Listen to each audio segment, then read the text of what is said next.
Hi guys, welcome back to the channel, Achieving Online Freedom. In this video today, I'll be showing you how to reset your TikTok For You page.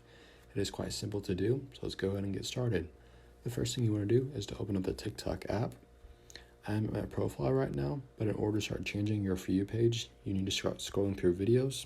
So go to your videos, and so when you don't like a certain video, you can hold down on the screen and click not interested, and it will then get rid of these types of videos and send you to a different kind of video. You can also click more beside not interested, and I'll bring up two options. You can click hide videos from this user, which means you won't see this user.